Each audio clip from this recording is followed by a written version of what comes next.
ఈరోజు ఆమరణ నిరాదీక్ష చేసే ముందు జేసీ గారు నేను రైతు బజార్ విజిట్ చేస్తాను, ఖచ్చితంగా అందరితో అభిప్రాయాలు సేకరించి అన్ని ఎక్కడ లోపం జరిగిందన్నది పరిశీలించడానికి వస్తున్నారని చెప్పి మేమంతా కూడా ఇక్కడ వెయిట్ చేయడం జరిగింది. మరి ఆయన అనివార్య కారణాల వల్ల రాలేదు. ఏదేప్పటికీ ఇది ఈరోజు సమస్య కాదు. గత 2 దశాబ్దాలు రైతు బజార్ స్టార్ట్ చేసినప్పటి నుంచి నడుస్తూనే ఉంది ఈ విషయం. అయితే రైతు బజారుకి ఇది యాక్చువల్గా రైతు బజార్ కానే కాదు, అప్పుడు టెంపరీగా తీసుకున్నటువంటి ప్లేసు. ఈ విషయం అధికారులకి అందరికీ తెలుసు. దీన్ని ఒక పర్మనెంట్ ప్లేస్ చూసి పెడితే సంతోషమే. రైతులకు నిజంగా ఉపయోగపడితే చాలా మొట్టమొదటి సంతోషపడేది మేమే. కానీ దురదృష్టవశాత్తు ఇక్కడ రైతులు కూడా అందరూ కూడా వలసని ఎక్కడి నుంచో వచ్చినటువంటి వాళ్ళు రైతులు కాదు, వాళ్ళు పండించే వాళ్ళు కాదు. దురదృష్టం ఏంటంటే కుల వివక్ష ఎక్కడెక్కడో చూసాము, కానీ ఆఖరికి రైతు బజార్లో కూడా కుల వివక్ష అనేది చాలా దారుణమైన సంఘటన ఇది. ఎందుకంటే మాకు ఎట్లాగా బీసీలకి ఏ పదవులు లేవు, రిజర్వేషన్లు లేవు, ఎమ్మెల్యేలు ఎంపీలు మొత్తం అన్నీ కూడా అప్పర్ క్యాస్ట్ పీపుల్ దొంగలు కలిసి ఊర్లు పంచుకున్నట్టుగా 2 సామాజిక వర్గాల మధ్యనే ఈ పంపకాలు జరుగుతున్నాయి. అయితే కష్టపడి కూలీ నాలి పని చేసుకునేటువంటి రైతులు అక్కడ కూడా కుల వివక్ష. సుమారు గతంలో 190 మంది పైన ఉండేవారు ఈ రైతు బజార్లోని. అక్కడ అన్ని కులాలు, మా దగ్గర కులాల వారీగా డేటా ఉంది. ఏ కులం ఎవరన్నది ఫాల్ మ్యాక్సిమం చేసిందే. ఇది ఎక్కడ బయటకు తెచ్చింది కాదు, రైతు బజార్ వారి దగ్గర నుంచి మేము సేకరించాము. వారిచ్చిన డేటాలో కూడా ఆల్ కమ్యూనిటీస్ కంపేర్ చేసుకుంటే 50% కాదు 60% అబోవ్ ఉన్నటువంటి బీసీ రైతుల్లో మచ్చుకు కూడా కనబడదు. ఇక్కడ 20% కూడా లేదు. అంటే నామకే వాస్తే కొంతమంది పేర్లు మాత్రమే అందులో ఉన్నాయి. ఏంటంటే మీ క్రైటీరియా, మీరు ఏ రకంగా మీరు సెలెక్ట్ చేస్తారు, వీళ్ళు ఎలాగే ఎలక్ట్ చేస్తారని అడిగితే వాళ్ళు చాలా పూర్వం నుంచి వస్తున్నారు, వాళ్ళ తల్లిదండ్రుల దగ్గర నుంచి అలా కంటిన్యూ చేస్తున్నారు. తాతల నుంచి అదే పేర్లు. ఆ తాత లేడు, చనిపోయాడు. తండ్రి ఆ వేరే వృత్తిలో ఉన్నాడు, అయినా అదే ఫోటో.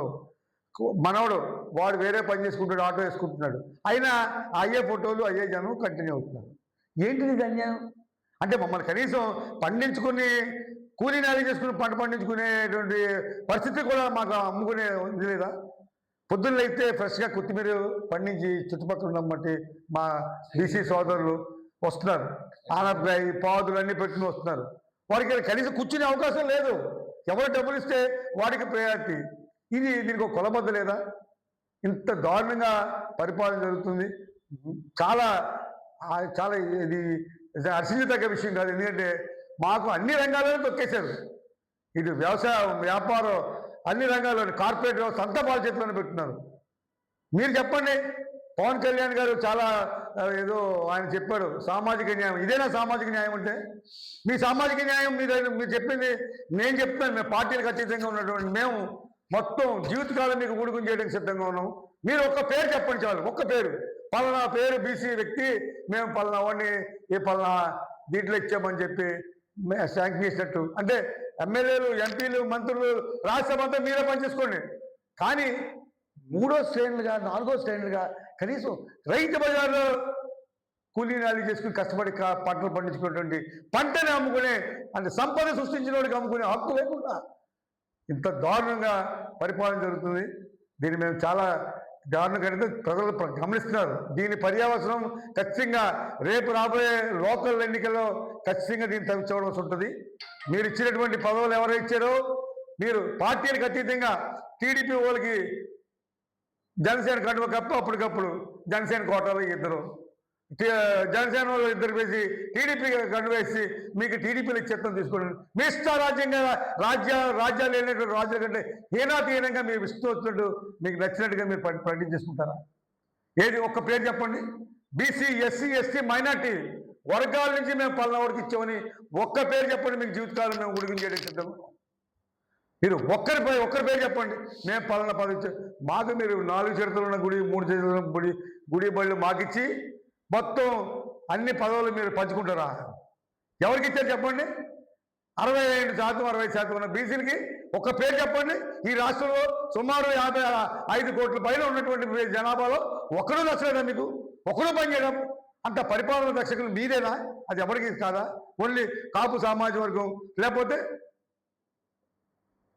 ఇది కమ్మ సామాజిక వర్గం. ఇద్దరు కలిసి పంచుకున్నారు ఇప్పటివరకు పదవులన్నీ. మిగతాన్ని కూడా అవి లెక్కలు లేని అరకొర చాలా దారుణాతి దారుణం. నామకే వస్తే చూపించడానికి మాత్రమే మీరు పదవులు ఇచ్చారు. ఈ కాకినాడ 2 లైన్ వరకు మీరు ఇన్ఛార్జీలు ప్రకటించకపోవడం ఏంటి? మీకు ఏం కాదు అడ్డొచ్చింది చెప్పండి. మీరు ఇన్ఛార్జీలు ప్రకటించారా? ఇంతమంది పదవులు ప్రకటించారు, కాకినాడ ఇన్ఛార్జీలు మీరు ప్రకటించారా? మేము ఎవరైనా చెప్పాం, మీకు నచ్చిన వాళ్ళని మీ పార్టీలో ఒక్క బీసీ వాళ్ళు లేదా మీరు ప్రకటించడానికి? ఇన్ని సంవత్సరాలు అవుతుంది, అప్పుడే ఆల్మోస్ట్ 2 years అయిపోతుంది, ఇన్ఛార్జీలు ప్రకటించలేదు. రాజ్యసభలు కూడా మీరే పనిచేస్తున్నారు. కాబట్టి ఇది చాలా దారుణమైన విషయం. మా ప్రధానిగా గమనిస్తున్నారు. దీనికి తగిన మూల్యం మీరు చెల్లించుకోక తప్పదని మేము హెచ్చరిస్తున్నాం. చొల్లంగి వేణుగోపాల్.